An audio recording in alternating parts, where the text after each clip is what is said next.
The Adventures of Gulliver. This story is from a famous book called Gulliver's Travels, written by an English writer named Jonathan Swift.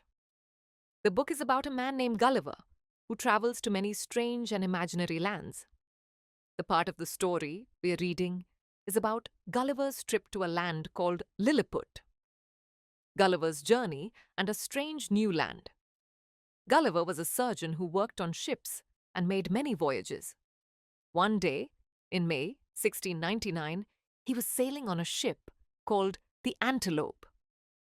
On his way back home in November, a big storm hit and sank his ship. To save himself, Gulliver swam until he reached a strange land. He was so tired that he fell asleep for 9 hours. When he woke up, he was lying on his back and couldn't move. He found that his arms, feet, and even his long hair were tied to the ground with many strings. Thousands of strings were across his body, holding him completely still. Meeting the Lilliputians, suddenly, Gulliver felt something moving on his body. He looked down and saw a tiny man, no more than half a foot tall, who looked like a soldier. Soon, 40 more tiny men appeared, following the first one. Gulliver was so surprised that he let out a loud cry, which scared the little men, and they all ran away. Some were even hurt when they jumped off him. Gulliver's promise.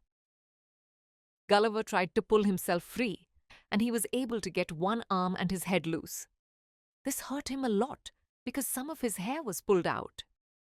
He tried to catch some of the little men, but they were too fast. Then he felt 1,000 sharp pricks on his hand, like needles. He realized the tiny men were shooting arrows at him.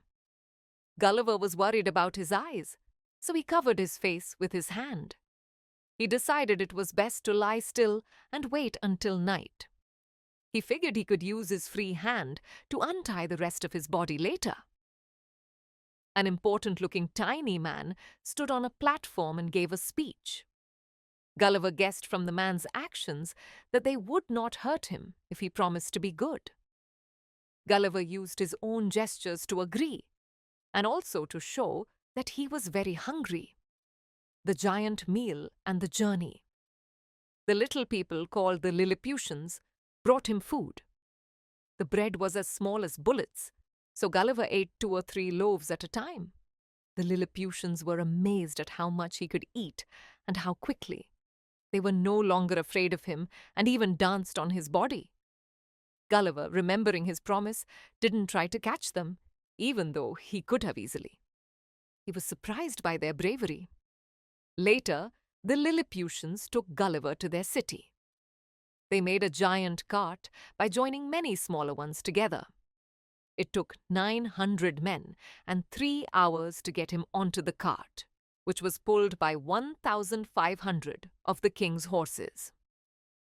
The city was only half a mile away, but the trip took almost a full day. Gulliver's new home. In the city, Gulliver was given an old church to live in, which was the largest building in the whole country.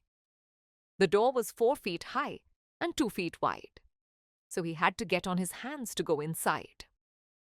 One of his feet was tied with a strong string to a large ring, so he could not run away, but he could walk a short distance outside. After a few days, the king and his people trusted Gulliver. He promised to follow their rules and was finally allowed to move around freely. Visiting the city. When he was set free, Gulliver asked to see the city. The king agreed, and all the Lilliputians were told to stay inside their houses. Gulliver carefully stepped over the city wall and walked down the main streets. People were looking out of their windows and standing on the tops of their houses to see him. He saw the king's house and a beautiful garden around it. He lay down in the garden and looked through the windows to see the rooms inside. He even saw the queen and some princes who were happy to see him.